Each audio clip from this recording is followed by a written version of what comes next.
아버지의 그 아들이라고 이제 야곱의 실질적 장자권을 행사하는 요셉이 이제 죽으면서 어떤 모습으로 소천을 했느냐 보니까 22절에 한번 합독합시다. 믿음으로 요셉은 임종시에 이스라엘 자손들의 떠날 것을 말하고 또 자기 해고를 위하여 명하였으며, 내용이 이제 두 종류입니다. 하나는 뭐냐면 이스라엘 자손들이 떠날 것을 말했다, 예언했다 이 말이에요. 그런데 여러분, 이것이 쉬운 문제가 아닙니다. 이제 고향을 떠나서 자기가 타향해서 어느 정도 터전을 잡고 또 자녀와 자손들까지 어느 정도 이제 기반을 잡은 상태에서 그나마 본인의 신분은 애굽의 서열 넘버 2 총리입니다. 이런 상황에서는 이스라엘 백성들이 누릴 수 있는 최고의 가장 좋은 환경에 점했다 할 수 있어요. 근데 이렇게 좋은 환경 속에서, 그리고 이제 자신들이 어느 정도 정착했다고 할 수 있는 상황에서 요셉이 카드를 딱 꺼내는 거예요. 우리 조상 아브라함과 이삭과 야곱에게 약속한 것이 있다. 400년 후에는 우리가 이 땅을 떠나서 다시 가나안으로 간다. 그 카드를 꺼낸 겁니다. 그때 나이가 110세예요. 야곱은 130세에 와서 17년 살고 147세에 소천합니다. 그의 할아버지 이삭은 이제 180세를 살아요.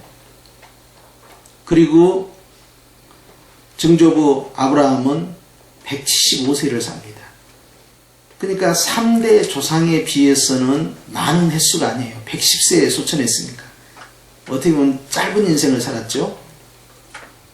그럼에도 불구하고 그에게는 여전히 아브라함과 이삭과 야곱에게 약속하신 하나님의 언약대로 이곳 애굽은 오래 머무를 곳이 아니고 잠시 머무르는 곳이고, 우리가 가야 할 곳은 아브라함에게 약속했던 가나안 땅으로 가야 된다. 그것도 자그마치 400년 후에 그렇다는 거예요. 여러분, 400년이 지나면요 완전히 뿌리를 내는 겁니다. 그런데 그것을 털고 가야 되는 거예요. 이것이 결단코 간단하지 않습니다. 그래서 요셉에게 있어서의 장점은 아브라함과 이삭과 야곱의 예언된 언약을 그가 믿고 선포했다는 거예요. 그것도 현재 최고의 좋은 환경 속에서 이것을 내려놓고 그때는 떠나야 된다는 것을 선포한 겁니다. 이게 얼마나 어려운 일이겠어요. 요셉의 마음의 중심은 그겁니다. 현재 하나님이 나에게 주신 복보다 하나님께서 예비하신 미래의 그 복을 향하여 나아가는, 즉 그의 조상들이 했던 것처럼 더 나은 본향을 향하여 나아가는 거죠. 그래서 창세기에 보면, 창세기 50장에 그가 죽어가면서 어떻게 약속을 했느냐, 자신들의 후손들을 다 불러놓고 똑같이 선포합니다. 하나님께서 반드시 우리를 나가게 하신다. 그때는 너희가 이곳을 떠날 때 나의 해고를 가지고 나가야 한다. 이것을 다짐을 시킵니다. 요셉에게 있어서 그가 조상의 약속을 믿었다는 것은 그의 믿음이 분명했다는 것이고요. 그리고 현재보다는 미래를 향하여 가고 하나님이 주신 것보다 하나님의 뜻에 따라 순응했던 것을 알 수가 있어요. 그러면서 이제 요셉은 첫 번째는 이스라엘 자손들에게 떠나라. 두 번째는 내 해고를 반드시 가지고 가야 한다. 아버지 야곱이 17년간 애굽에서 생활하다가 결국 소천을 합니다. 바로에게 부탁을 합니다. 아버지의 고향에 묘가 준비되어 있습니다. 그 묘는 아브라함이 준비한 건데요, 막벨라 굴입니다. 그곳에 아버님을 장례를 지내야 됩니다. 가야겠습니다. 바로가 흔쾌히 동의해 줍니다.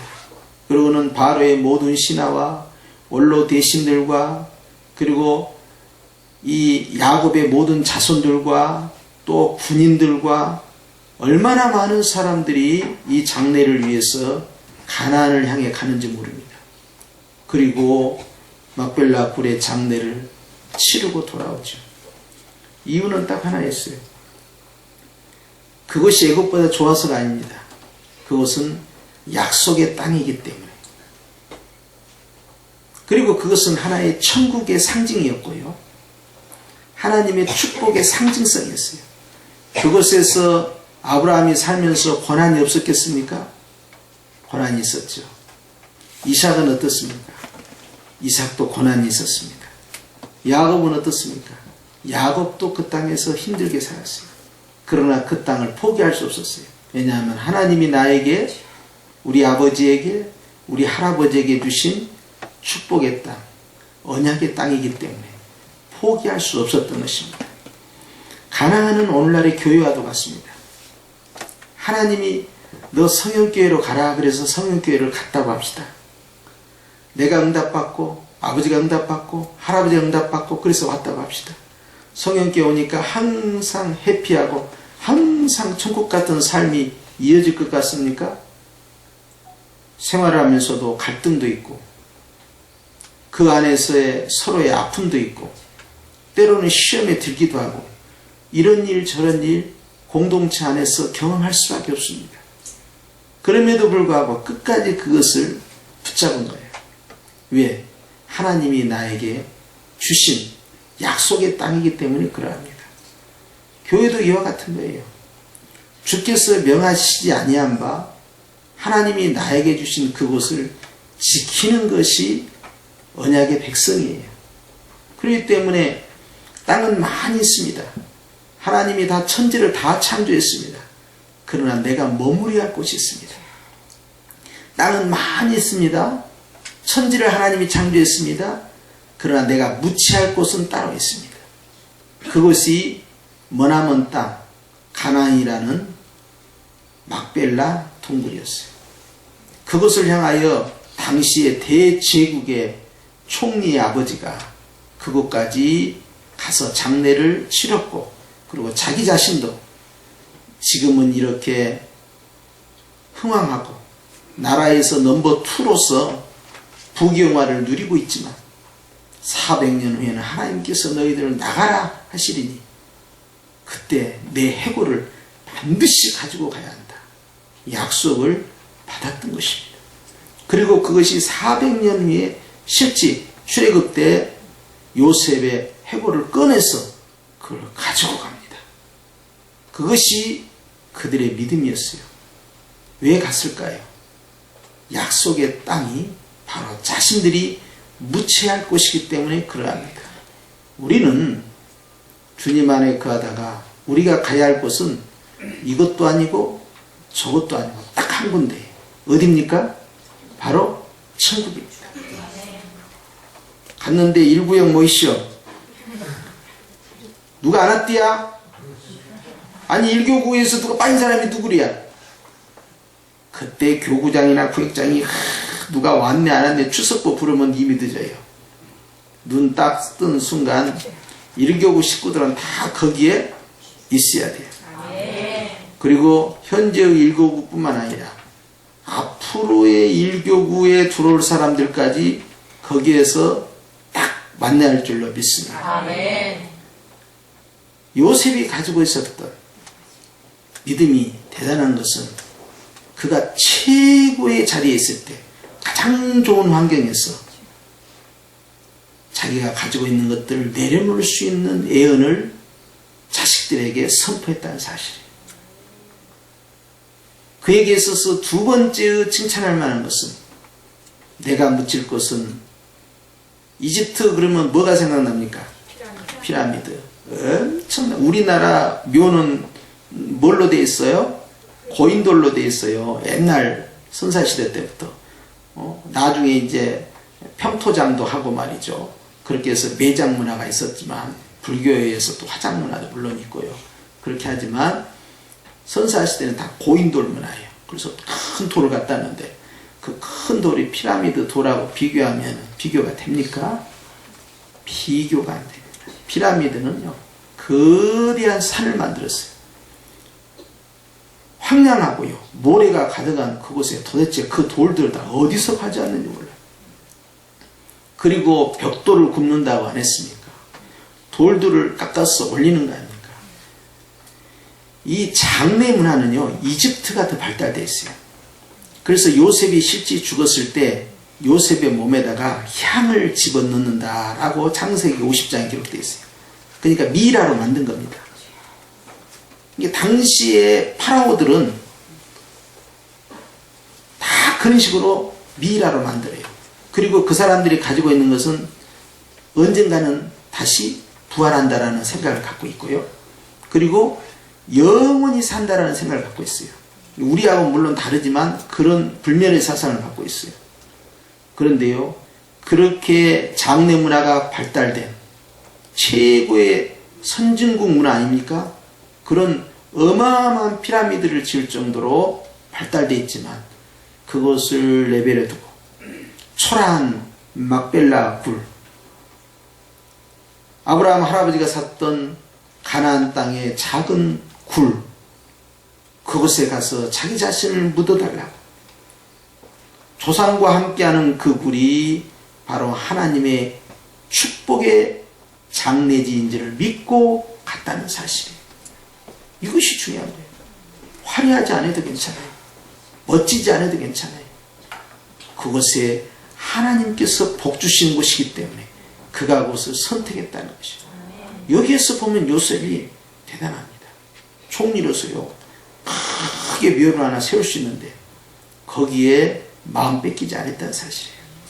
아브라함처럼 더 나은 본향, 늘 주님을 향한 소망이 그들에게 있었다는 것이 굉장히 독특하죠. 오늘 일교부 헌신 예배인데요, 믿음 마을은 히브리서에서 다 뭘로 되어 있습니까? 믿음으로만 갑니다. 믿음은 눈에 보이는 증거를 보고 가는 게 아니라 약속의 말씀을 붙잡고 갑니다. 그런데 하나님께서 요셉을 통하여 우리에게 가르쳐 주신 것은, 이렇게 하나님께서 복을 주신다 해도 그는 떠나야 할 때는 떠나고 가야 할 곳은 반드시 간다는 사실이에요. 그게 누굽니까? 신약으로 말하자면 바로 예수 그리스도예요. 할렐루야. 하나님이 애굽이라는 대성공, 기적의 역사가 일어나서 다문화에 속해 있는 사람이 다른 나라에 가가지고 외국인이 그 나라의 총리가 되는 것이 쉬운 게 아니잖아요. 그런데도 성공한 사람이었지만 그는 거기에 만족하지 않고, 내가 가야 할 곳은 하나님이 나에게 약속하신 바로 가나안 땅이다. 내가 묻혀야 할 곳은 이 찬란한 도시문화가 발달된 애굽이 아니라 바로 막벨라 굴이다. 아버지를 거기에다 다 모실 때 말이에요. 막벨라 굴에 모실 때 요셉이 무슨 생각했겠어요? 야, 이제 나도 바로 이 자리에 가는구나. 거기에 아브라함의 시신도 있어요. 이삭 할아버지의 시신도 있어요. 아버지 야곱의 시신도 있어요. 다 선지자들입니다. 그리고 이제 내가 이제 이곳에 묻히겠구나. 소망이 있었어요. 나는 가나안 땅으로 가야겠다. 가나안 땅에서 내 인생을 종결을 짓겠다. 이것이 그가 가지고 있었던 믿음이었던 거지. 죽으면서도 그는 영원한 것을 바라볼 줄 알았고, 죽으면서도 먼 장래의 것까지 예언을 하면서 자손들로 하여금 이 땅에 안주하지 말고 떠나야 한다. 그것을 강조했던 것입니다. 나중에 이스라엘 백성들이 요셉 시대와 같은 안락한 삶을 살았으면 애굽을 떠날까요? 안 떠날까요? 안 떠납니다. 그런데 이제 독재자가 나타납니다. 그리고 그들을 막 괴롭혀요. 살고 싶어도 살 수가 없어요. 나중에는 천민 취급을 받으면서 노예 생활을 합니다. 이것은 돈 주고 있으라고 해도 있을 수 없는 곳이에요. 그렇기 때문에 모세가 나가자 할 때 그렇지, 더 이상은 못 살겠다, 나가자, 의기투합 이렇게 된 겁니다. 그래서 결국 그들이 그것을 떠나죠. 보면은요, 나에게 좋은 것도 주시지만 주님은 더 좋은 것을 주시기 위하여 때로는 아픔도 주시더라는 거예요. 우리는 그 뜻을 다 모르니까 마냥 아프다고만 하지만 요셉은 400년 후에 어찌 될 것을 약속의 말씀을 붙잡고 선포했다는 사실, 그리고 자신이 진정으로 가서 안식을 누릴 곳은 이곳이 아니요 바로 가나안이었다는 사실을 그는 자손들에게 각인을 시켜준 거예요.